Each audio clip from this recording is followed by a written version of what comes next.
रुकिए, एक सेकंड के लिए सोचिए। अगर आपका सबसे भरोसेमंद दोस्त, वो जो आपके हर राज जानता हो, जो आपके घर की चाबी रखता हो, जो आपके साथ काम करता हो, अगर वो दुश्मन निकले तो आपको कैसे पता चलेगा? शायद पता ही न चले। 9 साल तक एक आदमी CIA के सबसे संवेदनशील कमरों में बैठा रहा, फाइलें पढ़ता रहा, बैठकों में हिस्सा लेता रहा, अमेरिका के दुश्मनों को पकड़ने की योजनाएं बनाता रहा और हर रात उन्हीं योजनाओं को, उन्हीं नामों को, उन्हीं राजों को मॉस्को भेजता रहा।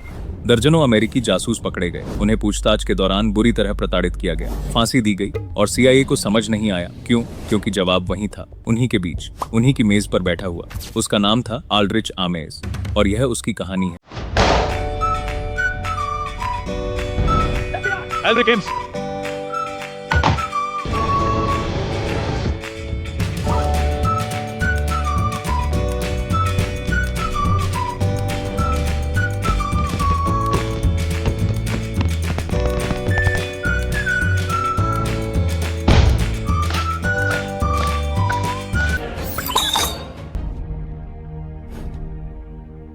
वाशिंगटन DC 1994, सर्दी की एक सुबह। FBI के एजेंट्स एक साधारण से घर के बाहर खड़े हैं। अंदर एक आदमी है, सूट पहने, कॉफी पीते हुए, बिल्कुल शांत। वो आदमी CIA का काउंटर इंटेलिजेंस चीफ है, अमेरिका का सबसे भरोसेमंद जासूस। लेकिन जो FBI जानती है और जो आज पूरी दुनिया जानेगी, वो ये है कि इस आदमी ने 9 साल तक अपने ही देश को बेचा। दर्जनों अमेरिकी एजेंट्स की मौत का जिम्मेदार यही शख्स है। इसका नाम है आल्ड्रिच हेजन आमेस।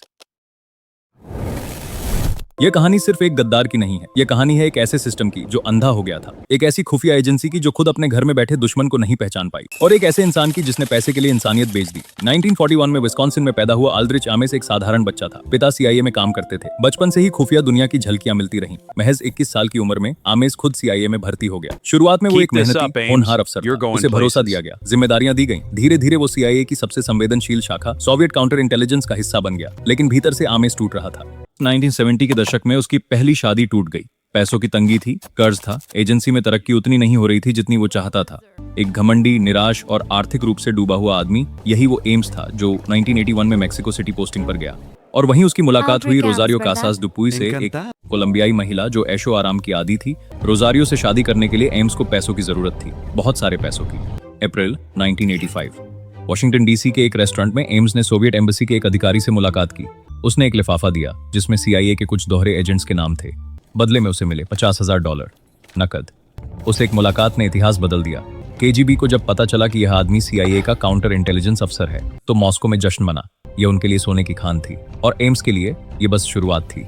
अगले कुछ महीनों में एम्स ने जो किया वो सोचकर भी रूह कांपती है। उसने CIA और FBI के लिए काम करने वाले सोवियत एजेंट्स की पूरी सूची KGB को सौंप दी। दर्जनों नाम, दर्जनों चेहरे, दर्जनों जिंदगियां। मॉस्को में उन एजेंट्स को एक एक करके गिरफ्तार किया जाने लगा। जेनादी स्मेतानिन, सर्गे मोटोरिन, दिमित्री पोलियाकोव जो 30 साल से CIA के लिए काम कर रहा था, और न जाने कितने और। इनमें से अधिकतर को फांसी दे दी गई। सोवियत जेलों की अंधेरी कोठरियों में बिना किसी को बताए, बिना किसी मुकदमे के, CIA को समझ नहीं आ रहा था कि उनके नेटवर्क अचानक क्यों ध्वस्त हो रहे हैं। एक के बाद एक एजेंट पकड़ा जा रहा था। ऑपरेशन फेल हो रहे थे, लेकिन शक किस पर करें? CIA के भीतर एक आंतरिक जांच शुरू हुई। कुछ लोगों ने कहा शायद कोई तकनीकी गड़बड़ी है, कोई बोला शायद सोवियत खुफिया इतनी तेज हो गई है, और कुछ ने सोचा शायद हमारे बीच ही कोई गद्दार है। लेकिन वो गद्दार इन्हीं जांचों में बैठा था। आमेस खुद उन बैठकों में हिस्सा लेता था जहां उसके द्वारा किए गए नुकसान का आकलन हो रहा था। वो सुझाव देता था, विश्लेषण करता था और हर शाम घर लौटकर KGB को रिपोर्ट करता था। इस दौरान उसकी जिंदगी बाहर से देखने पर बेहद सामान्य लगती थी, लेकिन भीतर से वो डूब रहा था पैसों में। एम्स ने वॉशिंगटन DC के उपनगर आर्लिंगटन में $5,000-40,000 का घर खरीदा नकद। उसने एक जगुआर कार खरीदी। रोजारियो के क्रेडिट कार्ड बिल महीने में लाखों डॉलर के आते थे। कोलंबिया में उसकी सास के लिए घर बनवाया गया। महंगे रेस्टोरेंट, डिजाइनर कपड़े, विदेश यात्राएं। एक CIA अफसर जिसकी तनख्वाह $60-70,000 सालाना थी, वो इतना कहां से खर्च कर रहा था? CIA के कुछ सहयोगियों ने सवाल पूछे। एम्स ने जवाब दिया, रोजारियो के परिवार से पैसे आए हैं, कोलंबिया में उनकी जमीन जायदाद है। और CIA ने मान लिया, जांच नहीं की, दस्तावेज नहीं मांगे, एक सरसरी निगाह डाली और आगे बढ़ गए। यह सिर्फ लापरवाही नहीं थी, यह एक संस्थागत अंधापन था।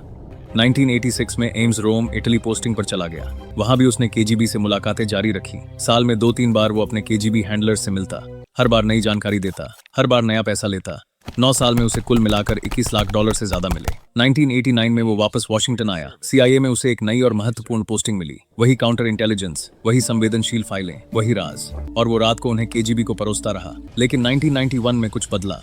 सोवियत संघ टूट गया। केजीबी के कई अधिकारी अब पश्चिमी देशों से संपर्क कर रहे थे। कुछ जानकारियां बाहर आने लगी। सीआईए में एक नई जांच टीम बनी जिसका नाम था स्पेशल इन्वेस्टिगेशंस यूनिट। इस टीम में थी 2 महिला अफसर, जॉन वेटेफोई और सैंडी ग्राइम्स। इन्होंने वो काम किया जो बरसों से कोई नहीं कर पाया था। उन्होंने डेटा खंगाला, तारीखें मिलाई, एमएस की हर उस सोवियत अधिकारी से मुलाकात का रिकॉर्ड निकाला और देखा कि उसके अगले दिन या उसी हफ्ते सीआईए का कोई न कोई एजेंट सोवियत संघ में पकड़ा गया था। 1 बार, 2 बार, 3 बार, बार यह इत्तेफाक नहीं था। फिर उन्होंने एमएस के बैंक रिकॉर्ड देखे, नकद जमा, बड़े बड़े भुगतान, घर की खरीद, गाड़ी और वो सब कुछ जो एक सरकारी अफसर की तनख्वाह से कभी मुमकिन नहीं था। जैन वेटेफोई ने अपनी डायरी में लिखा, हमें मिल गया। 1993 में एफबीआई को केस सौंप दिया गया। एफबीआई ने एमएस पर निगरानी शुरू की, उसके कूड़ेदान से कागजात निकाले, उसके कंप्यूटर को ट्रैक किया, उसकी कार में जीपीएस लगाया और एक दिन उन्हें वो मिल गया जिसकी जरूरत थी। एमएस के घर की तलाशी में मिले केजीबी के हैंड रिटन नोट्स, मिले साइफर कोड्स, मिली वो फाइलें जो कभी सीआईए से बाहर नहीं जानी चाहिए थी। 21 फरवरी 1994 को जब एमएस अपनी गाड़ी से निकल रहा था, एफबीआई ने उसे घेर लिया। एजेंट्स ने कहा, अल्ड्रिच एम्स, आप गिरफ्तार हैं। एम्स ने कोई नाटक नहीं किया, कोई चीख पुकार नहीं। वो बस खड़ा रहा शांत, जैसे उसे पता था कि यह दिन आएगा। बाद में पूछताछ में जब उससे पूछा गया कि उसने ये क्यों किया, तो उसका जवाब था, पैसों के लिए, बस इतना। कोई राजनीतिक विचारधारा नहीं, कोई गहरी दुश्मनी नहीं, सिर्फ पैसा। अदालत में आमिस ने गुनाह कबूल किया। सरकार के साथ एक समझौते के तहत उसकी पत्नी रोजारियो को 5 साल की सजा हुई, क्योंकि वो भी जानती थी। और आल्ड्रिच आमिस को मिली उम्र कैद, बिना पैरोल के। वो आज भी जेल में है। हम अक्सर जासूसी को एक रोमांचक खेल समझते हैं। पर्दे पर बंदूकें चलती हैं, कारें दौड़ती हैं और हीरो बच जाता है। लेकिन असली दुनिया में जासूसी का मतलब होता है इंसान, उनकी जानें, उनके परिवार। और जब कोई उस भरोसे को तोड़ता है तो वो सिर्फ एक देश को नहीं, इंसानियत को धोखा देता है। एल्ड्रिच एम्स ने एक बार किसी को बताया था, मैंने कभी नहीं सोचा था कि इतना आसान होगा। और यही सबसे डरावनी बात है, क्योंकि जब गद्दारी आसान हो जाती है और भरोसा अंधा है, तो कोई भी दुश्मन बन सकता है, कोई भी। यहाँ तक कि वो इंसान जो आपके सबसे करीब बैठा हो, आपकी फाइलें पढ़ता हो, आपके राजों का रखवाला हो। एल्ड्रिच एम्स की कहानी सिर्फ सीआईए की नाकामी की कहानी नहीं है। यह उस इंसानी कमजोरी की कहानी है जो पैसे के लिए, आराम के लिए, अपने स्वार्थ के लिए सब कुछ बेच देती है। और उस संस्थागत घमंड की जो यह मानने से इनकार करता है कि दुश्मन भीतर भी हो सकता है। जब सीआईए का वो दरवाजा बंद हुआ और एम्स हथकड़ियों में चला गया, तो उस दिन जो मरे हुए एजेंट थे वो फिर से मरे, क्योंकि न्याय तब मिला जब बहुत देर हो चुकी थी।